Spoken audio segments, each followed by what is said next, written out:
this on? Can our reporters hear? ¿Pueden todos escuchar en sala? Buenos días, damas y caballeros. Yo soy Daniel Bethlehem, presidente de esta audiencia. Voy a invitar a cada parte que se presente en un momento, pero quiero empezar con unos anuncios de primer orden. Y quiero señalar que la audiencia está difundiendo por webcast, entonces tanto audio como vídeo están encendidos en este momento y seguirán encendidos hasta que se les informe que ha sido apagado. Entonces quiero recordarles que todo se está difundiendo. Recuerdo a las demandantes de que uno de sus testigos está separado de todos en este momento, pero no debe ver, antes de brindar testimonio mañana, no debe participar ni enterarse de nada de lo que suceda aquí. Noto que el tribunal no ha sido informado de información protegida, que requiere que se proteja la información de acuerdo con el párrafo 23.6. Si estoy errado, por favor les pido que se lo indiquen cuanto antes a la secretaria de la Secretaría Juliana Canet, ya que no queremos diseminar información confidencial. Noto también, y después de esto pasaremos a las presentaciones, de que esta audiencia tiene interpretación simultánea. Por lo tanto, les pido que tomen en cuenta que hay interpretación y hablen a un ritmo cómodo. En caso de que excedan en velocidad, les llamaremos la atención a esa cuestión. No deben hablar ni demasiado rápido ni demasiado lento. Habiendo dicho esto, entonces, quisiera ahora invitar a las presentaciones y les voy a pedir a mis colegas que por favor se presenten. Mark Cantor, por favor. Gracias, yo soy Mark Cantor de Washington, D.C. Sí, debo pedir disculpas, ya que voy a estar mascando chicle durante toda la audiencia. Tengo un problema para tragar y el mascar chicle me alivia mucho ese problema médico. Eso no significa ni de que le falto de respeto ni de que siento que tengo 16 años nuevamente. Buenos días a todos, yo soy Raúl Vinuesa de Argentina. Y la secretaria, por favor, del tribunal, buenos días, yo soy Juliana Canet. Y quiero agregar 2 puntos. Tienen el inglés en canal 1 y la interpretación al español en canal 2. Por favor, no olviden entregarme a mí o a los intérpretes toda presentación que vaya a constar en actas para facilitar la interpretación. Y siempre para hablar, enciendan el micrófono y apáguenlo cuando han terminado. Gracias. Gracias, señor Cooper. ¿Quiere usted presentar su lado? Sí, gracias, señor presidente. Mi nombre es Jeff Cooper y soy abogado para la demandante con otros miembros de mi tribunal que los voy a presentar en un momento. Es un honor muy especial para mí completar esta audiencia en este año, ya que es el aniversario 50 del convenio CIADI. Y muchos de nosotros nos hemos reunido para honrar y celebrar este aniversario. Es realmente un honor poder completar una diferencia contra un Estado en este año. Mis clientes están conectados, ya sea personalmente o por el webcast, y les agradezco, señores miembros del tribunal, de haber puesto esto a disposición de ellos. Este ejercicio en el cual estamos abocados desde la perspectiva de las demandantes es mejorado por la transparencia y es realmente un acervo poder ver el webcast. También las demandantes de antemano les agradecen a ustedes por sus servicios. Creo que anteriormente alguien ha comentado de que los estados inversores, el hecho de que han podido traer el Estado de Derecho al sistema mundial, y esto realmente son cuestiones de gran reto para la comunidad. Haremos todo lo posible esta semana para merecer esa nota desafiante. Notamos y respetamos el hecho de que también son audiencias poco cómodas para los estados, entonces nosotros vamos a tratar en todos nuestros presentaciones de respetar plenamente a Costa Rica, no solamente por este reclamo, pero todos los retos a los cuales se enfrenta un Estado en la era actual. Con eso, señor presidente, ya me he presentado yo. A mi derecha está Tina Cicchetti, que trabaja en la empresa Fasken. Conmigo a la derecha de ella está el señor Todd Weiler, bien conocido en este ámbito. Y a la derecha de él se encuentra otra persona de nuestra oficina, Alexandra Mitredodis, y a la derecha de ella, Tracy Cohen, también de nuestro estudio. Y al final de nuestra lista está el señor Vianney Saborio, y pido disculpas de antemano por la mala pronunciación mía de toda palabra o nombre que esté en español. Espero no tener que pedir disculpas demasiado frecuentemente por mi pésimo acento. Ustedes van a escuchar más de mis colegas que de mí esta semana. Entonces, en general, va a ser la señora Cohen que se va a referir a daños. El doctor Weiler ha de remitirse al derecho internacional y al Estado inversor y las cuestiones técnicas, y yo me referiré a las cuestiones fácticas y estaré a la cabeza de nuestro equipo. Quizás es una presentación más extensa que lo que usted anticipó, pero ¿hay algún otro miembro de su grupo que usted desee presentar? Quisiera simplemente mencionar que están presentes algunas de las demandantes y miembros de su familia, pero no voy a identificarlos ni presentarlos uno por uno. Señor Alexandrov, por favor. Gracias, señor presidente. Quiero presentar a los miembros del tribunal y las partes también, pero queremos... Pediría a mi colega que presente a las demandantes, ya que nos gustaría poner un nombre a las caras.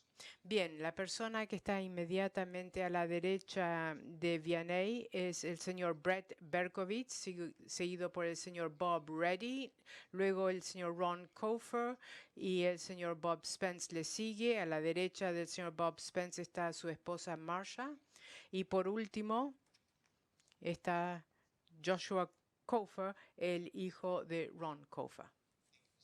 Muchas gracias, señor presidente. Yo voy a presentar la parte demandada en el orden que están sentados en la mesa. Jennifer Howard McCandless de Sidley Austin, María Carolina Durán,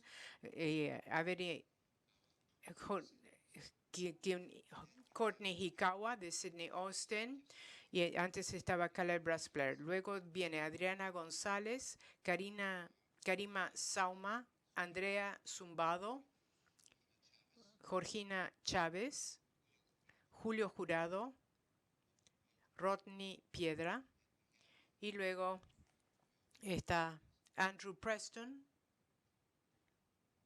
que de hecho no está en la sala en este momento, pero hace un momento sí estaba, y él es de la empresa Navigant Consulting. Bien, muchas gracias. Quiero invitar a las partes que no son parte de esta audiencia de que se presenten. Por favor, están en el fondo de la sala. El Salvador, sí, adelante, por favor.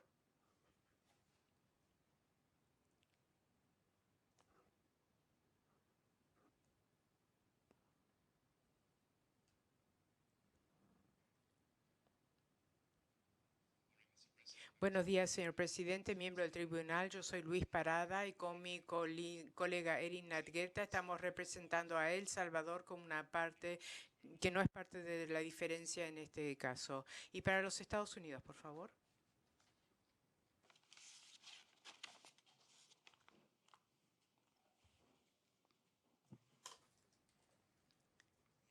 Buenos días, señor presidente, miembros del tribunal. Yo soy Jeremy Sharp de la oficina del Consejo Legal del Departamento de Estado. Estoy con mi colega Nicole Thornton, también de esta oficina. Es un placer estar aquí. Gracias. Bien, gracias. Noto entonces simplemente para todos en la sala de que tenemos dos presentaciones escritas de las partes no litigantes, El Salvador y Estados Unidos. El Salvador ha ya indicado que quiere hacer una presentación oral y el tribunal acordado que esto será mañana por la mañana. Para Estados Unidos, les pido que para fines del día de hoy nos digan si quieren o no hacer una presentación oral, ya que tienen ese derecho, y de querer hacerlo será mañana por la mañana también. Gracias, señor presidente. Unos anuncios adicionales. La publicación de los escritos en el sitio de web del CIADI. Esto ya lo hemos mencionado. Esperábamos obtener la respuesta de las partes al inicio de este procedimiento, si tienen o no alguna objeción. No les invito a que hagan objeción en este momento preciso, pero si quieren hacer algún comentario, por favor háganselo a la secretaria durante la pausa. El tribunal quiere facilitar la transparencia siempre y cuando las partes no tengan objeción. Costa Rica ya ha publicado en el sitio web los escritos, pero no los anexos. Y creo que en este momento, y Juliana me dirá si hay un vínculo al sitio de Costa Rica en el sitio de CIADI, pero en este momento todavía no. Pero de todas maneras, informen al tribunal, a la secretaría del tribunal, si quieren publicar algo. Yo no necesito tiempo, eso es satisfactorio para la demandante. La demandada tampoco tiene objeción. Si entiendo bien, entonces esto se refiere a los anexos, a todos los otros escritos que presenten las partes. Sí. Gracias. Bien, el CIADI se ocupará de esto cuanto antes. Perdón, ¿sí? No, yo iba a confirmar. Y cuando usted habla de anexos, ¿nos referimos a ellos como exhibits, como anexos? Si a eso que usted se refiere, no tenemos ninguna objeción a que se publiquen. Sí, lo estaba diciendo en forma genérica, hay anexos, apéndices, hay muchas cosas, muchos documentos. Pero si todo eso se puede publicar, no tenemos ninguna objeción a que se publique con la integridad.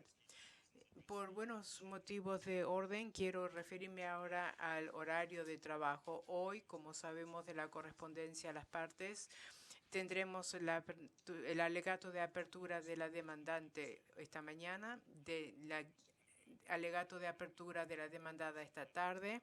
Y señor Cooper, cuando usted inicie, le pediré si quiere mantener un tiempo para las respuestas a la presentación de la demandada, pero esto es algo que habíamos anticipado. Mañana comenzaremos con El Salvador como parte no litigante, con la presentación oral de El Salvador, y aguardamos el comentario de Estados Unidos para saber si ellos también quieren hacer una presentación mañana por la mañana. En este momento el tribunal piensa que sí tendremos preguntas que formular a las partes a la luz de los alegatos de apertura de esta mañana y de esta tarde.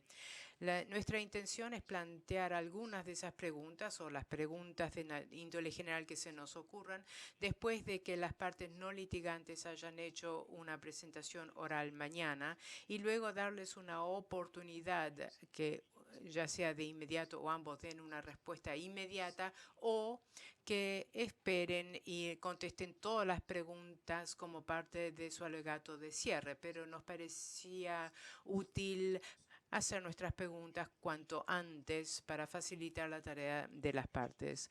Después de esas preguntas pasaremos a los testigos fácticos de la demandante. Eso sería el miércoles, y dependiendo de cómo transcurra el tiempo, pasaremos luego a los testigos de la demandante. Luego tendremos los expertos el jueves. Habrá cuestiones de manejo de tiempo que tendremos que ir analizando a medida que trabajamos. Cada una de las partes tendrá 12 horas en total y lo podrán utilizar como mejor les parezca, sujeto a las directrices que hemos indicado luego de nuestras consultas con ustedes, es decir, 2 horas y media de apertura, 2 horas y media de respuesta, y todo el tiempo que utilicen para responder a las preguntas del tribunal es nuestro tiempo, no tiempo de ustedes.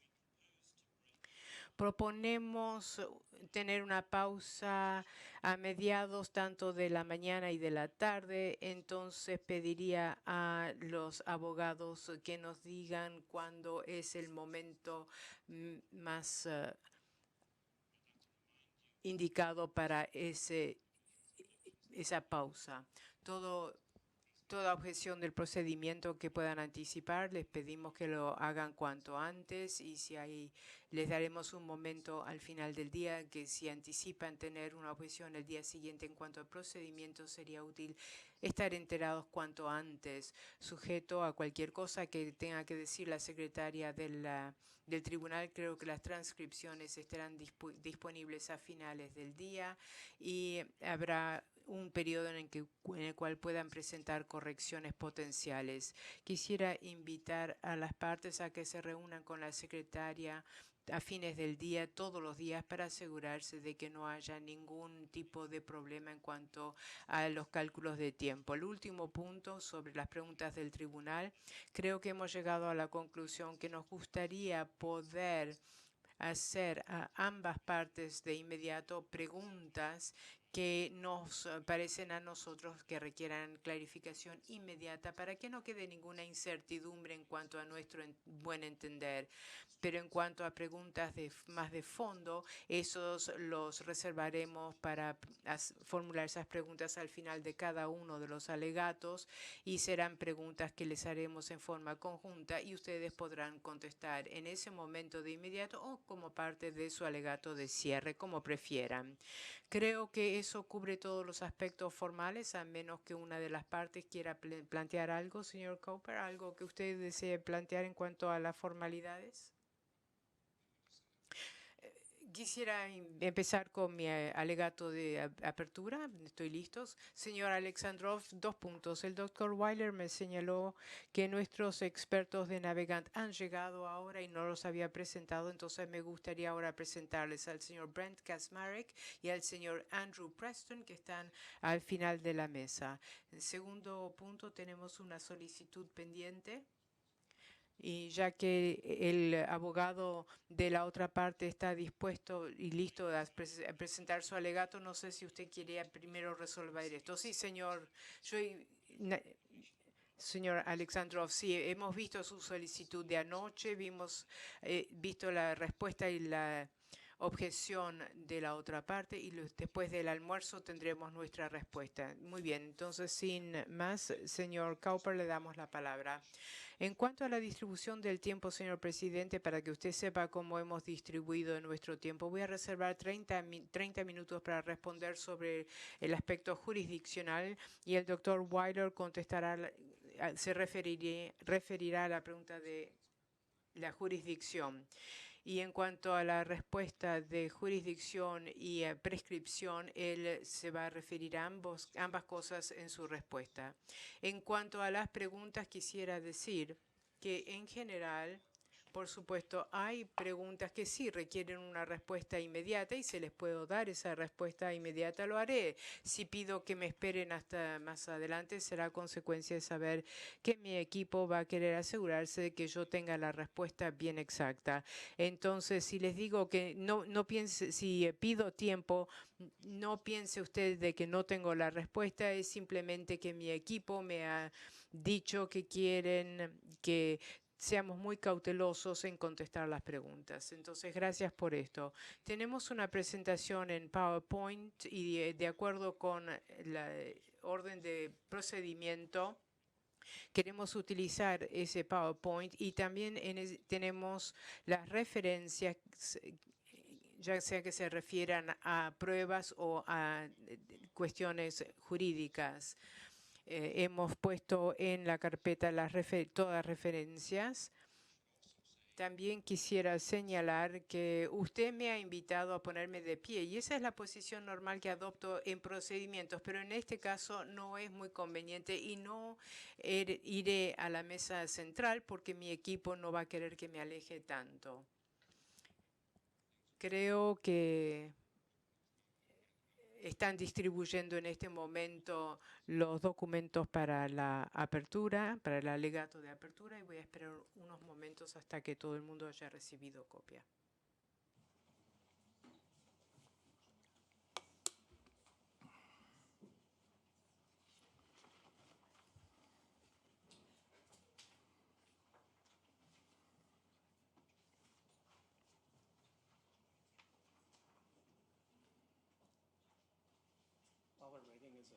quick comment. Gonzalo Flores came to me just a moment ago, very proudly showing an iPhone with the broadcast working perfectly. So. Well, that's intimidating.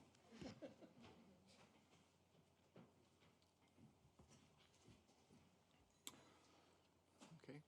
If we could go to the introductory slide then. Thank you, Mr. President. Gracias, señor presidente. La primera diapositiva se refiere a nivel muy general del caso de la demandante. Y como apertura planteamos que los hechos que ya constan en acta y que lo escucharán como evidencia presentada esta semana para establecer que la demandante la demandada en forma consistente no ha honrado su promesa de que si hay una toma de propiedad se pagará el valor justo de esa propiedad, y esto no lo han hecho. En un caso como este es importante definir lo que está en juego, y quiero decir de que, por supuesto, no estamos objetando al derecho de Costa Rica de expropiar estas propiedades de las demandantes. Sí llamamos al Estado de Costa Rica de honrar su promesa en cuanto a cómo ha de tomar propiedad y cómo pagará la compensación y la indemnización basado en un tratado que las demandantes utilizan de acuerdo con el derecho internacional consuetudinario. En nuestra presentación, y esto es algo que vamos a ver nuevamente en nuestro alegato de cierre, este no es un caso que tiene que ver con cuestiones novedosas en un tratado, ni tampoco cuestiones novedosas del derecho internacional, sino que esto tiene que ver con las garantías jurídicas básicas, y no vamos a estar llegando a conclusiones que no estén en el derecho. El punto siguiente es una pregunta general en cuanto a los hechos, y voy a referirme en términos generales a los hechos, pero quiero caracterizarlos en forma justa. El estado de los hechos generalmente aquí es que las demandantes son dueños extranjeros de propiedad en Costa Rica adyacente o al lado de este parque. Y el resultado de la historia, del cual me referiré luego, han desafortunadamente sido víctimas de un debate interno o doméstico para permitir el desarrollo. Quiero ampliar esto un poquitito. Hay otra cuestión que no está contestada, que las demandantes están totalmente de acuerdo que tiene que haber un desarrollo bien enfocado en el medio ambiente y su protección. Nunca anticiparon o querían el desarrollo sin responsabilidad. Cada uno de ellos ha visto la cercanía del parque marino como un acervo para el valor y disfrute de su propiedad, tanto para ellos mismos, sus familias y los compradores del desarrollo que iban a implementar. Entonces, lo que ha sucedido, y veremos esto en mayor detalle, que dentro de Costa Rica hubo un debate muy animado, del cual hay mucho detalle, y por eso es que nos demoramos 5 días en esta audiencia. Pero ese debate era para permitir, saber si hay que permitir el desarrollo armonioso aledaño al parque. El resultado se ha llegado a la conclusión, pero en esencia nosotros decimos que la historia en términos generales es que se realizó para demorar y evitar la responsabilidad de compensar por las propiedades que han sido afectadas por este debate. Y este me lleva al punto siguiente de índole general, que desde el punto de vista práctico, el resultado para mis clientes es que sus propiedades perdieron valor, pero el resultado del debate en una lectura justa de actas ha puesto al gobierno de Costa Rica con una obligación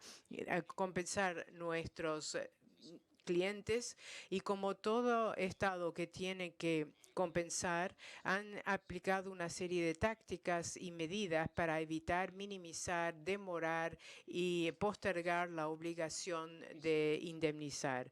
Y nosotros decimos que esto es relevante tanto en virtud del tratado como del derecho internacional. ¿Dónde nos encontramos ahora? Bien, básicamente hay algunas pocas propiedades que sí se han transferido, pero son pocas, pero por la mayoría de estas propiedades, estos son títulos y escrituras zombie para las propiedades.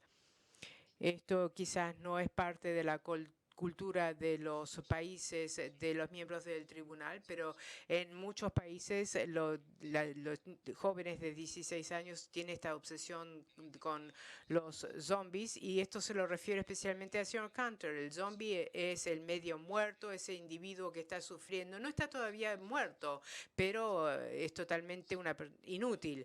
Y ese es el título que tienen nuestros clientes. Están a medio muertos, no han sido matados de completo, ya que la propiedad no ha sido transferido al Estado. Tampoco han sido compensados en términos generales o en mayor parte. Y donde sí ha habido compensación, ha sido compensación o indemnización inadecuada.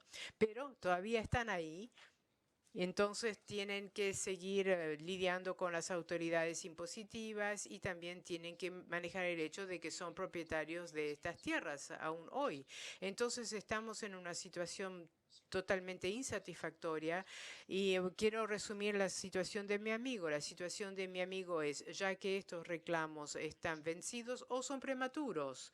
Es decir, que las escrituras que tenemos no pueden ser cuestión de un procedimiento porque hay que esperar y los títulos que no tenemos, las escrituras que no tenemos, ya se han perimido por el periodo de prescripción del tratado. Nosotros decimos que ninguno de estas situaciones es correcta, pero que hay que encontrar una solución a esta situación zombie y ponerle fin a esta historia lamentable con una declaración adecuada de indemnización y como la demandada ha exigido que haya una transferencia formal del título. En ese momento se habrá completado el proceso de expropiación. Finalmente, como presentación, las demandantes están preocupadas de que gran parte de su experiencia con Costa Rica ha tenido que ver con muchas oficinas gubernamentales utilizando distintas técnicas para minimizar y para postergar la indemnización. En este caso específico, del inicio le quiero plantear la calidad única de estas propiedades y muy especial, porque mucho ha estado en juego en el desarrollo de estas propiedades, ya que eran propiedades frente al mar en un sitio muy hermoso de propiedad absoluta, y eso es lo que apoya el reclamo de las demandantes. Si podemos pasar a la siguiente diapositiva y les prometo que las siguientes 200 y tantas diapositivas no llevarán tanto como la primera, es cómo llegaron las demandantes aquí. Quiero resumir la situación para los Coffers, el señor Holster y Bob Spence. No les voy a pedir que tomen notas en este momento, ya que voy a presentar el panorama general. En el 2003, Ron y Bernard Coffer tenían unos 50 y tantos años y estaban preparando sus planes para la jubilación. Eran frecuentes visitantes de Costa Rica y decidieron que querían pasar parte del año en Costa Rica. Y aquí voy a hacer una pausa. Ellos son justamente el tipo de persona que Costa Rica quiere atraer. Son personas económicamente sólidas, con éxito en sus vidas personales y que quieren disfrutar de Costa Rica y hacer de eso su hogar por parte del año. Ese era el objetivo.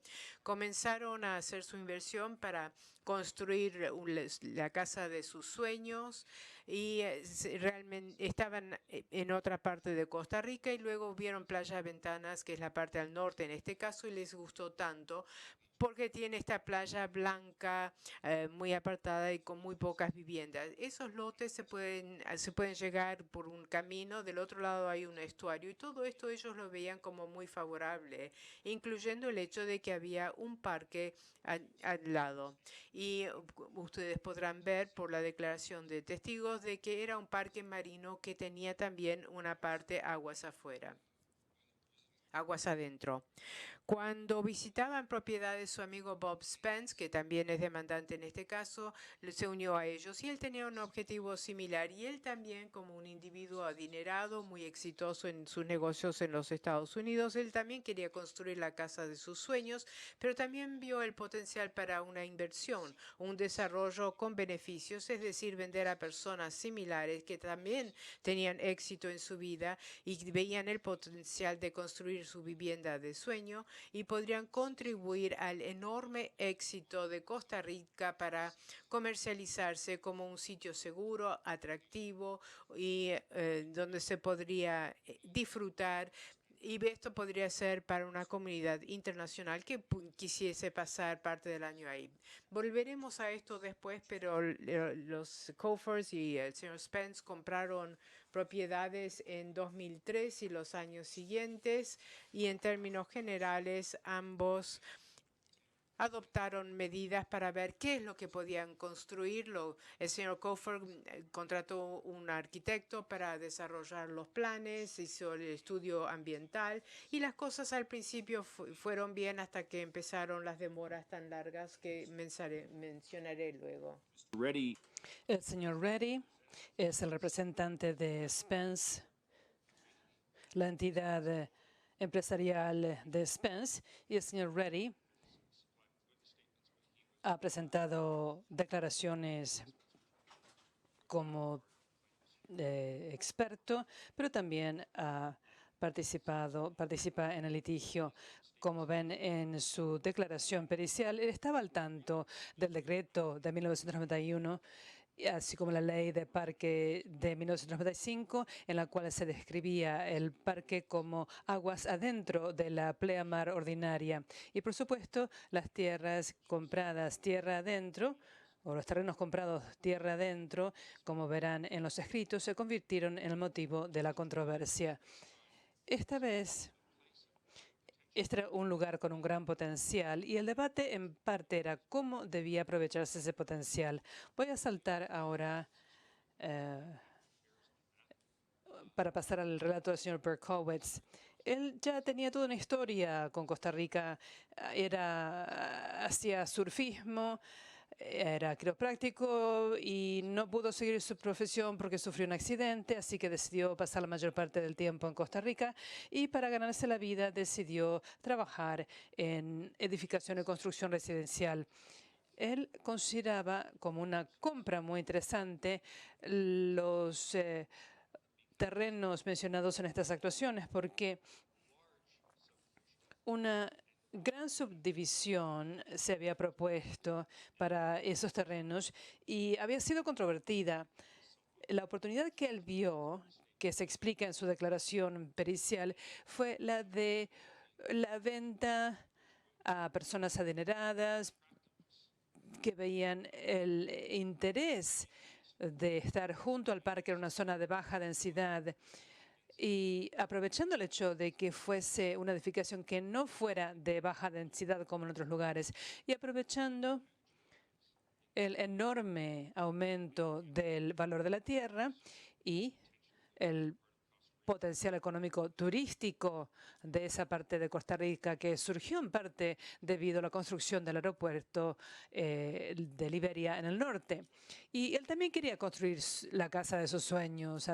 Tenía ya planos y los planos incluían las cosas que hemos presentado como pruebas que son apropiadas para propiedades que están junto a un sitio de anidación de tortugas. Contenían características arquitectónicas para reducir la luz proyectada en la playa, una separación respecto de la playa y también medidas para bloquear la luz. Recientemente presentamos la declaración del señor Berkowitz como testigo, donde indica que el desarrollo responsable, la edificación responsable que menciona la demandante no es un intento de proceder de manera indirecta para tener edificaciones que perjudiquen los lugares de anidamiento de las tortugas, sino más bien buscar la mejor forma de que los seres humanos puedan coexistir con tortugas y sus nidos. Y eso también está relacionado con la preocupación con la economía, igual que preocupación que también comparte Costa Rica. Su meta era conciliar los sueños y las aspiraciones económicos, no solo para la construcción de viviendas para jubilados de gran valor, sino también para la reventa de propiedades a otras personas con sueños similares, sin contravenir las normas en materia de conservación del parque marino.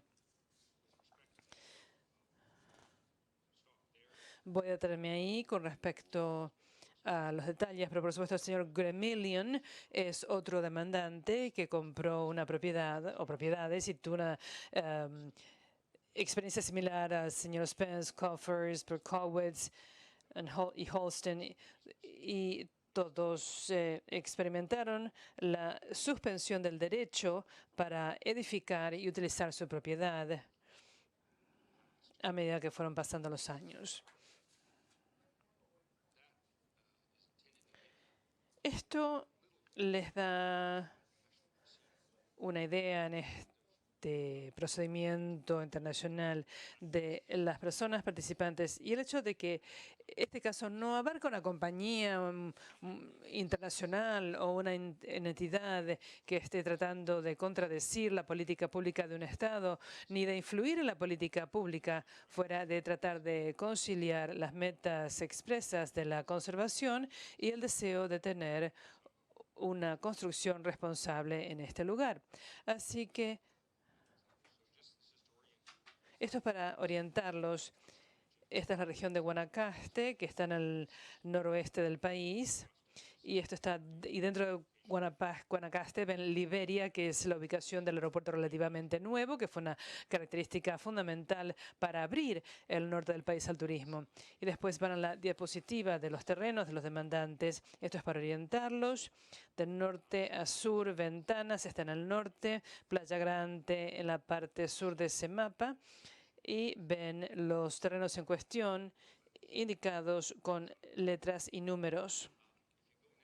Si pasan a las fotografías, no hay ninguna presentación en PowerPoint que esté completa sin fotos. Y debo decir que yo estuve a favor de agregar audio para escuchar el sonido de las olas y de los pájaros, pero me dijeron que no. Parece que yo era la única persona que pensaba que eso iba a ser eficaz. Entonces me convencieron de que no lo hiciera, pero imagínense el sonido del oleaje y los árboles. No cabe duda de que este es uno de los lugares más bellos para el turismo en el mundo y Costa Rica tiene toda razón de estar orgulloso de sus recursos naturales. Las partes estuvieron de acuerdo de que no haya visitas al lugar.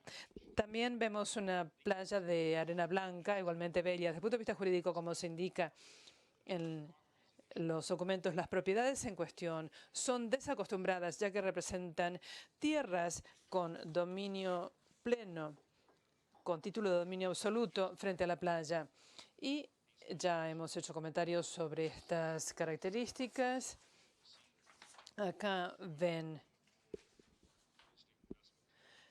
los ingresos en concepto de inversiones en bienes raíces y Santa Cruz, que recibió muchas inversiones en bienes raíces 2004-2007.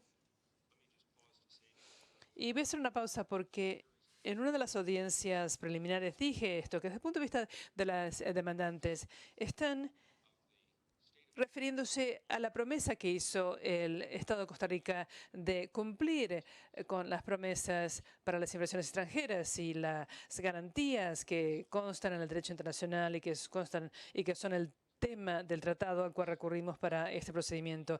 Estas promesas emanan del éxito del ofrecimiento de Costa Rica de abrirse a las inversiones extranjeras y los demandantes respondieron a este ofrecimiento, igual que muchas otras personas que son responsables del éxito que ha tenido Costa Rica en los últimos años.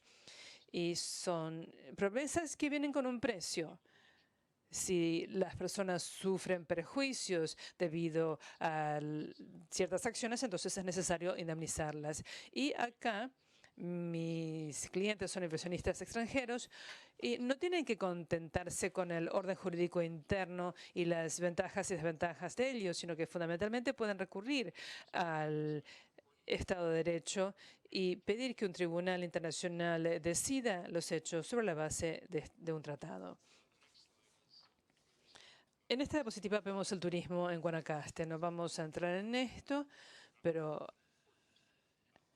ha habido un aumento importante y productivo del turismo. Anoche leía que los avalúos administrativos que subestiman, en nuestra opinión, el valor de manera sistemática, muestran el cambio de la economía costarricense de una economía agrícola a una economía basada en servicios, que gira en torno al turismo en su mayor parte y a las personas que vienen a comprar terrenos. Y eso ha ocurrido también en otras partes del país.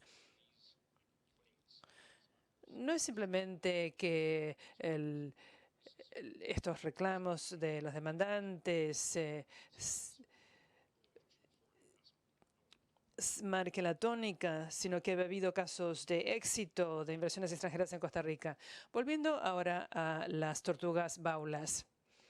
Como ustedes verán de nuestros escritos, nuestra posición fundamental es que no se trata de las tortugas. Mis amigos dicen que se trata de las tortugas. Acá hay 2 tortugas en mi presentación. Las tortugas, por supuesto, son enormes y necesitan playas para anidar. No suben árboles ni entran en la vegetación para anidar. Esta es una base fundamental de la capacidad para conciliar la necesidad de playas de anidación y la necesidad de construir a lo largo de esa zona. Acá, una de las tragedias asociadas a las tortugas baulas, que dicho sea de paso, generalmente está presente en el Océano Pacífico, y yo en realidad soy del noroeste de Canadá.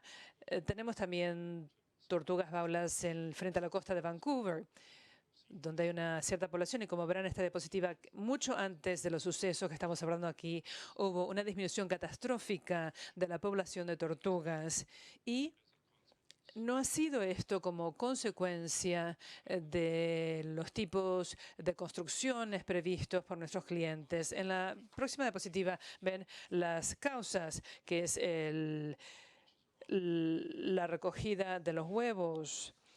Muchas personas pobres se llevan los huevos, se pueden recoger en poco tiempo 100 huevos para alimentar a la familia. Eso es una fuente interesante para el saqueo de huevos. Y acá vemos toda una población de tortugas que se ve afectada. También la pesca con palangre, que ha tenido un gran impacto en todas las especies de tortugas marinas, porque las palangres tienen carnada y atrapan a las tortugas, se las considera como pesca incidental, pero se las considera también como parte de la pesca con palangre.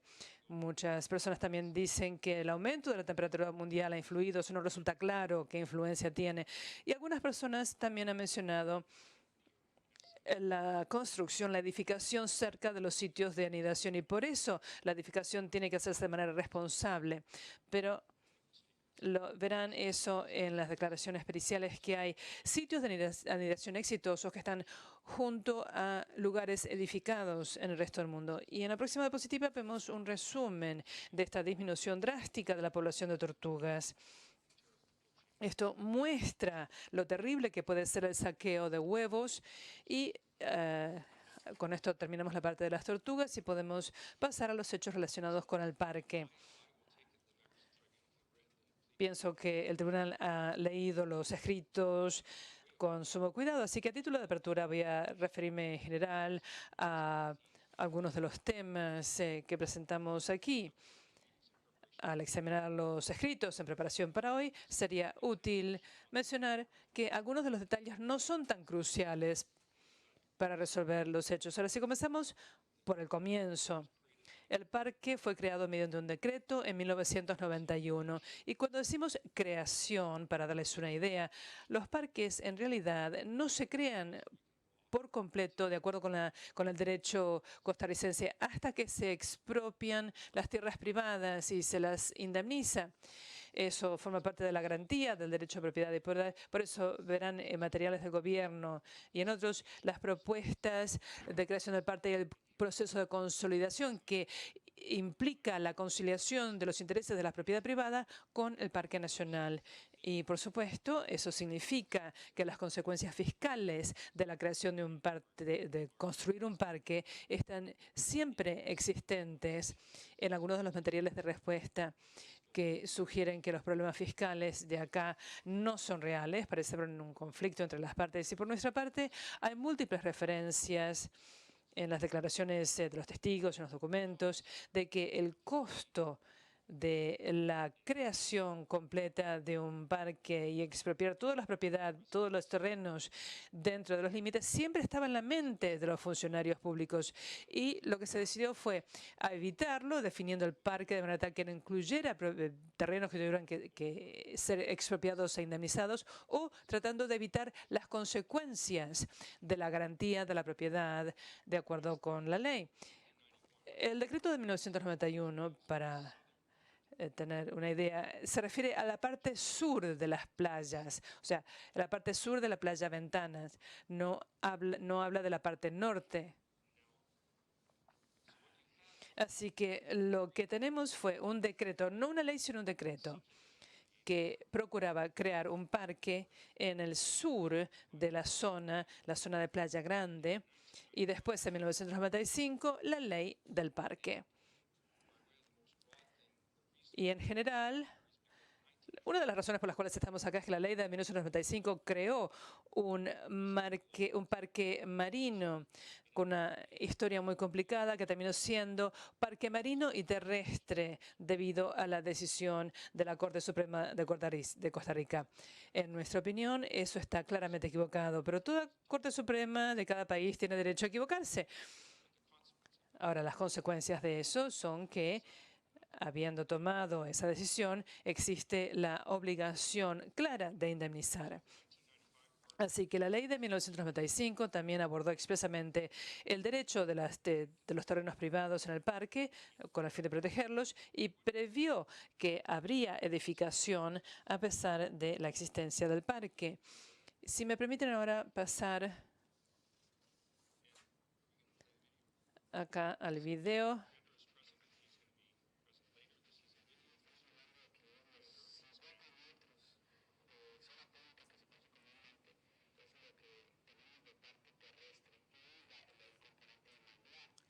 Y tenemos las 12 millas marinas. Entonces, So if we flip over to the English translation. Si pasamos a la traducción al inglés de estas palabras, esta es una cuestión controvertida. Dice que sus comentarios los sacaron de contexto, pero el comentario al cual recurrimos es que es un parque marino. Cuando hablamos de un parque marino, nos referimos al área pública de 50 metros, conocida comúnmente, y muchos usan esto para ampliar el parque, para asegurar que el parque abarque una zona terrestre y no se limite a un parque marino. Y abordaremos eso con más detalles en las palabras de clausura, pero lo que tienen que tener en mente es que después del parque de 1995 había descontento entre muchas personas por la falta de un componente terrestre del parque. Y nosotros pensamos que se está reescribiendo la historia al sugerir que todos sabían que el parque iba a tener estas características. Si van a la siguiente diapositiva. Ya les mostré esto. Podemos pasar al refugio Tamarindo. Vemos que antes de 1991 la zona protegida era una franja a lo largo de la costa. Está el estuario con agua dulce y también el mar en la misma zona. Si pasan al decreto de 1991, esto amplifica mi descripción. Ven que donde dice artículo 1, en el segundo párrafo, habla de una distancia partiendo de un punto ubicado en el extremo sur de Playa Ventanas, a una distancia de 125 metros desde la pleamar ordinaria, o sea que contiene un componente terrestre. Y como ven aquí, el artículo 2 dice que Todos los desarrollos habitacionales y de cualquier otra índole deberán contar con la aprobación del Ministerio de Recursos Naturales, Energía y Minas. También para mantener el respeto por la propiedad privada en esta zona. Y este artículo 2 se refiere a las playas Carbón y Ventanas y la franja de 75 metros aplicable a esos terrenos. Tenemos también acá una diapositiva sobre la tierra comprendida en el decreto. En el artículo 5, la declaratoria de Parque Nacional tendrá plena eficacia una vez que el Estado adquiera las propiedades privadas existentes en esa demarcación. Y esto es un reflejo del derecho y la protección de la propiedad privada. Pasamos a la ley del parque de 1995, que se refiere a los límites más generales que abarcan Playa Grande y Ventanas. Eso resulta claro del artículo 1. Y acá surge este suceso histórico. En nuestro caso, la legislatura entendió específicamente que se le pedía que preservara un componente terrestre del parque que había sido objeto de un decreto en 1991 y específicamente rechazó ese pedido y esa propuesta. Y verán en los debates legislativos, en la próxima diapositiva, la moción abajo de modificar el artículo 1, donde dice, después de 125 metros de la pleamar ordinaria, agregar aguas adentro. No cabe duda de que estas frases, entendidas en su sentido común y corriente, significan que lo que se estaba creando en 1995 era un parque marino tal como lo describía el señor Piedra y no un parque marino con un componente terrestre. Así que básicamente tienen la zona pública de 50 metros y después una zona de 125 metros aguas adentro. Y hay razón y justificación para eso. Si pasan a la siguiente diapositiva, verán en el debate legislativo, donde dice que me parece que sí cumple con los requisitos de una ley para este tipo de protección de parques, especialmente que debería haber sido marino, porque es lo que se estila en este caso. Sin embargo, no se le puso lo de marino. Al definir el parque se habla de 125 metros con una línea imaginaria de 125 metros de la pleamar ordinaria y esto debe entenderse mar adentro, exactamente lo que pienso que con esta moción se aclara. Así que, desde el punto de vista histórico, podemos decir que no cabe duda de que hubo una decisión legislativa con respecto a los límites del parque en 1995 y esa decisión fue excluir al componente terrestre que después surgió, complicó estos procedimientos y culminó con el fallo de la Corte Suprema de Costa Rica.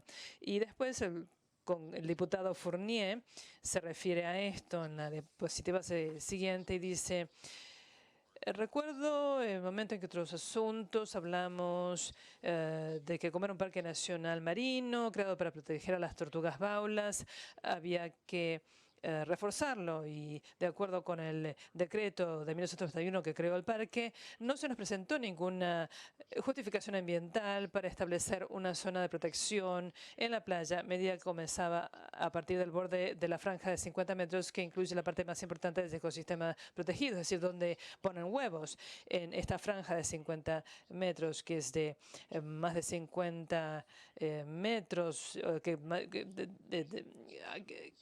de más de 5 kilómetros en la costa, es una barrera protectora libre de amenazas antropógenas que amenacen a las tortugas. Eso no indica cuán grande debe ser el parque. Recurrimos a la historia de los hechos, que fue la decisión legislativa. Así que cuando abordamos los antecedentes de los demandantes, tienen todas las razones jurídicas y fácticas para creer que sus terrenos eran apropiados para la edificación que tenían en mente y que recibirían una respuesta apropiada del gobierno a los intentos para edificar y vender esos terrenos y edificar casas de jubilación. Ahora, si me lo permiten, Otra cosa que corrobora esto fue el esfuerzo explícito para ampliar el parque. Varias personas durante ese periodo dijeron que la ley de 1995 estaba equivocada y que, de hecho, debía haber un componente terrestre más grande en el parque, tanto por razones de conservación en general, por ejemplo, tener un parque más grande para preservar no solo las tortugas, sino por otras razones para que sea atractivo para las tortugas. No, perdón, quise decir los turistas, no las tortugas. Si pasan a la diapositiva siguiente, verán que con respecto a la propuesta de ampliar el parque, había comentarios con respecto a que el parque creado en 1995 era inadecuado. Y dice, considerando la ley que creó el parque, no se hace ninguna referencia a la parte terrestre que limita la zona marina y no se menciona ninguna protección especial de los recursos existentes. De manera que es importante hoy presentar este proyecto de ley que permita la ampliación del parque y conferir la protección necesaria a los ecosistemas terrestres. La diapositiva siguiente de nuestra presentación. Esta la limpiamos, está en el anexo C2F, creo. Lo limpiamos un poco para que lo puedan ver más claramente. Este es un adjunto a una carta. Y acá vemos que la zona a la que nos referimos tiene 50 metros y no más de 50 metros.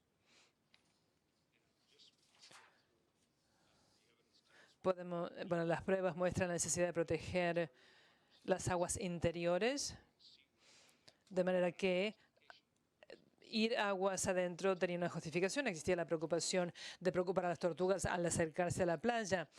Acá vemos simplemente una descripción de cómo esa ley relativa al parque se aplicaría. Vemos la zona de 50 metros. Vemos las playas que están a disposición de las tortugas.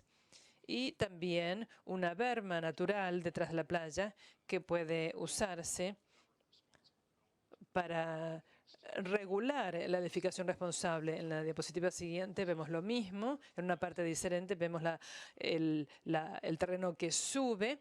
Las tortugas, por supuesto, no van al bosque a poner huevos, sino que ponen huevos en el borde interno de la playa. En la diapositiva siguiente vemos la relación interna el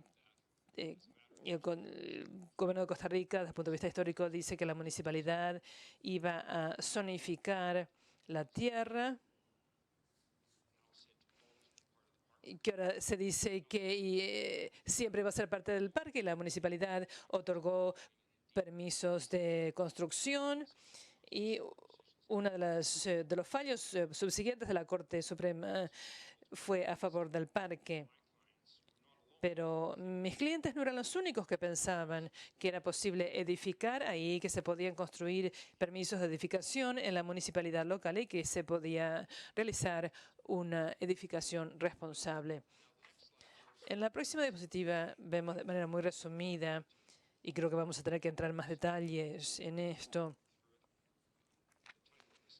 el título de esto que es un poco confuso. Se habla de más de 100 decisiones de la Corte Constitucional que se refieren al parque. No son todas decisiones que se refieran a los límites. Hay muchos proyectos de ley propuestos para cambiar la ley del parque. Y estas decisiones, como las que se toman en muchos países, no van todas en la misma dirección, sino que hay cierta confusión que surge al leer estas decisiones. En 2005 hay una decisión que ordena al MINAE y a CETENA que establezcan nuevas directrices para las solicitudes de evaluación ambiental para la edificación. Y en la diapositiva siguiente ven una resolución de CETENA de suspender la tramitación de permisos ambientales dentro de los 75 metros de la zona pública. Y para que queden claro, la suspensión de las evaluaciones ambientales consiste en suspender el derecho de los propietarios para confirmar que la edificación es compatible con la protección ambiental. Así que hay una ironía acá en este caso de que los medios reales utilizados para congelar los terrenos de los demandantes fue no darles la facultad para probar que su edificación no interferiría en la anidación de las tortugas y que era plenamente compatible con las metas del parque. Por supuesto, para ser muy francos, si el parque iba a incluir estas tierras que se iban a expropiar e indemnizar con ese fin, entonces podrán entender por qué la toma debía proceder antes que se edificaran casas. En pocas palabras, de acuerdo con los tratados y el derecho interno de Costa Rica, los demandantes querían honestidad del gobierno al decir, bueno, esto es lo que vamos a hacer y vamos a indemnizarlos de acuerdo con el derecho interno y con nuestras obligaciones internacionales. La siguiente decisión, hubo una duda respecto a una pregunta acerca de que en ese caso la Corte no obligó al señor Fischel a consultar con el Servicio Cartográfico del Gobierno. Esto es conocido como el IGN, según lo entiendo yo. Y luego tenemos el siguiente fallo importante, que es que en junio del 2008 decidieron que el año 95 incluyó un error de mecanografía y que los límites estaban tierra adentro y no tierra afuera o hacia el mar. Vamos a entrar en más detalle después, pero recordarán de nuestras presentaciones de que se generó una opinión una opinión en el gobierno en el sentido de que existía este error. Nosotros alegamos de que no se puede conciliar ni con los materiales que se les ha presentado ni con la historia. No es el derecho general de Costa Rica. Como he dicho, las Cortes Supremas tienen el derecho de equivocarse, pero sí muestra que esa historia no debería ser impuesta en nuestros clientes. O sea, no tenían que haber sabido que esto estaba incluido dentro del parque. Se necesitaba no solo de una previsión, sino de una previsión divina para poder llegar a esa conclusión. Bueno, yo creo que puedo saltar los siguientes fallos, pero sí voy a decir, bueno, estoy consciente del tiempo, no es que no sea importante, es que hubo una decisión en la primavera del 2008 en el que la Corte pareció haber ordenado o la expropiación inmediata o la elaboración de directrices. Y luego, en diciembre del 2008, se le ordenó al Ministerio a expropiar todos los terrenos privados dentro del parque. Inmediatamente se habría pensado que fuera así, o sea, fue en medio de los asuntos, y verán que respondiendo a otra solicitud, la Corte en marzo del 2009 dijo que le correspondía al gobierno decidir qué debía de expropiar y cuándo, y que el decreto anterior de realizar la expropiación en forma inmediata no tenía la intención de intrometer al gobierno en la administración del gobierno. Y en la siguiente diapositiva verán que no les corresponde a ellos, dicen decidir si expropiar o de qué manera, ya que es responsabilidad de la administración demandada. Entonces, lo anterior que contempló una acción inmediata fue mitigado por esa referencia. Yo creo que la referencia a una resolución en esa diapositiva es un error. Creo que es un excerpto del fallo mismo. Es una traducción al inglés. Ahora, la siguiente etapa importante en los hechos, y creo que vamos a concluir con esto y luego tomar el receso de la mañana, es, lo que fluyó de eso, como dije en el alegato de apertura, es la obligación infeliz y no deseada de pagar por las tierras de mucho valor que por este error de mecanografía el Estado a estas alturas tenía la responsabilidad de comprar, esto en virtud de su propio derecho, también en virtud del derecho internacional.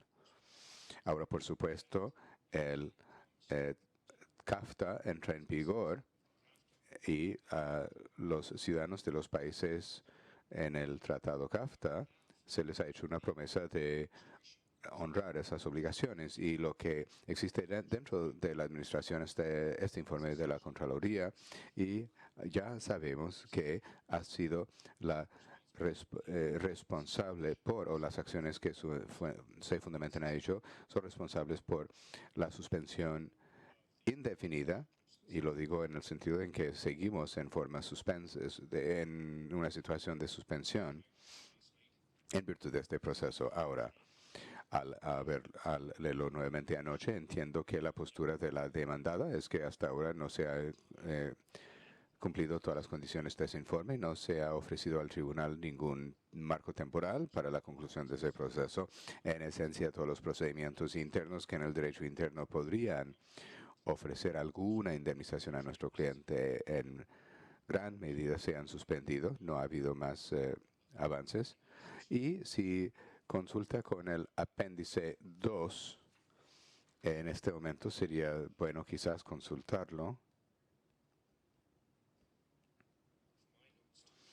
Y si mis notas son correctas, yo les remito a lo siguiente. Si ve las ranuras o lotes de ventana que procedieron a la etapa de la evaluación administrativa y son los que aparecen en blanco en ventanas, todos se han suspendido desde el año 2010, si estoy en lo correcto. Y ya que estamos viendo eso, verán que ha habido transferencia de 3 títulos, de todos los títulos en cuestión, a lo largo de toda esta historia. Ahora, ha habido varios esfuerzos que han fracasado por resolver estos problemas, tanto antes como después del fallo de la Corte Suprema de Costa Rica. Y la siguiente diapositiva resume algunos. Todos son esfuerzos genuinos. En el 2002 hubo un esfuerzo por ampliar y consolidar el parque que fracasó. Antes les remití al propósito de ampliar el parque para aclarar.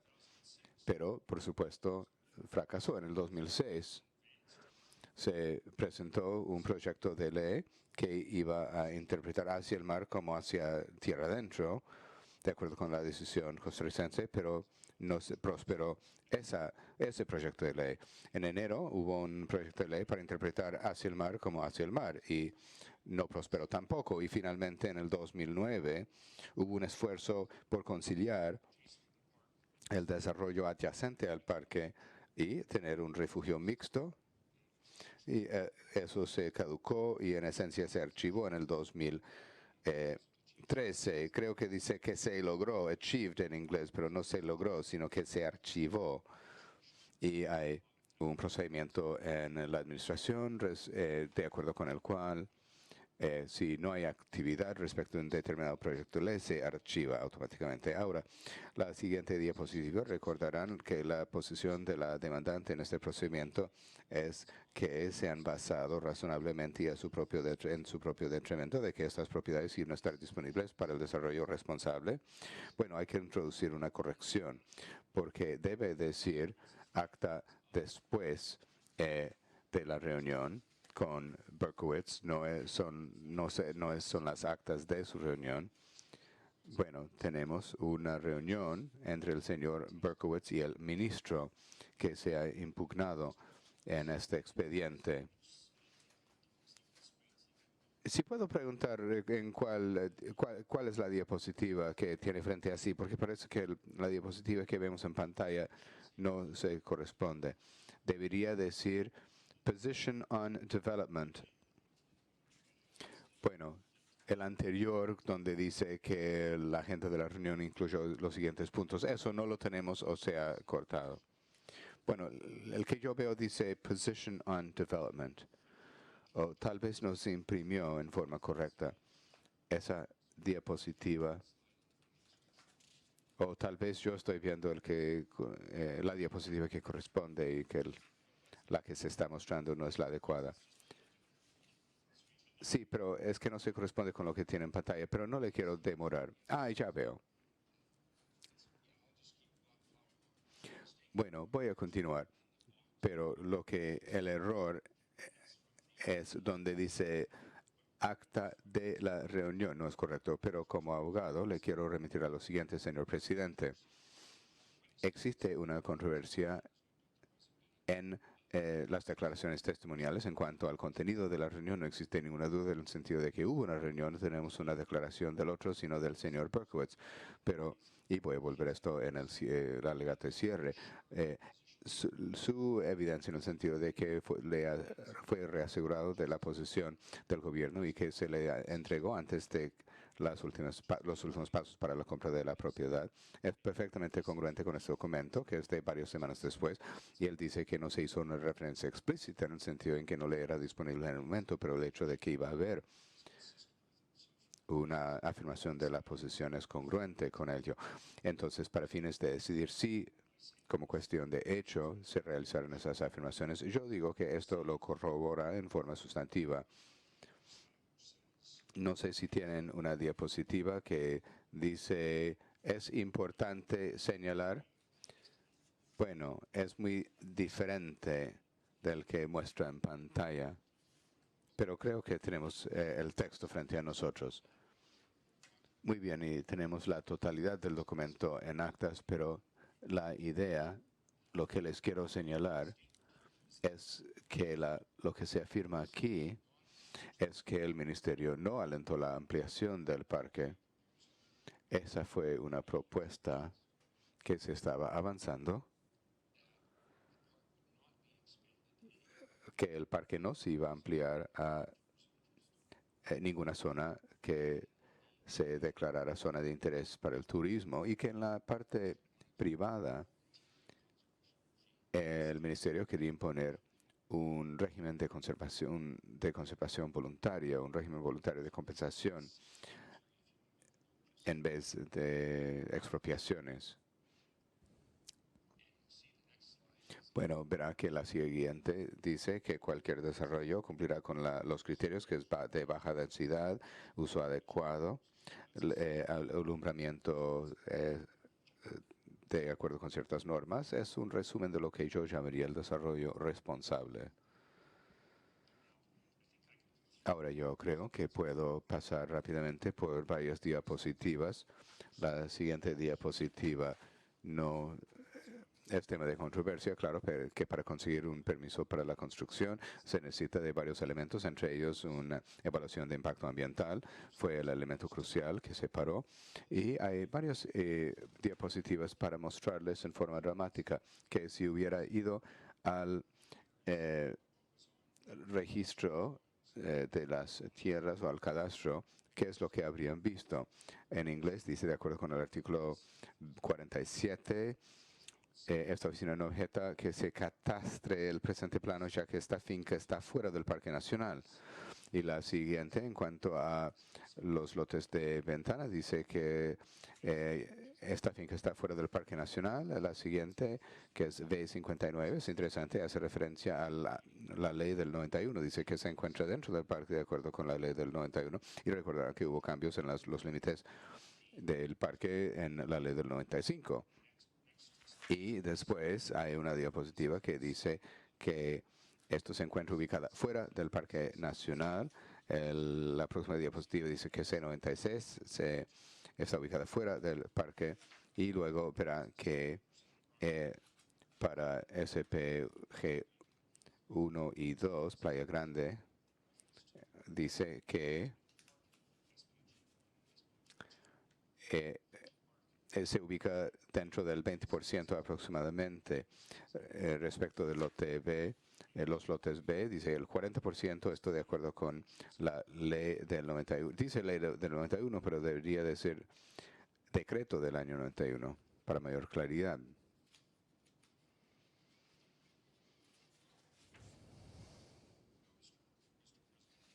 Ahora, señor presidente, yo creo que iba a parar aquí.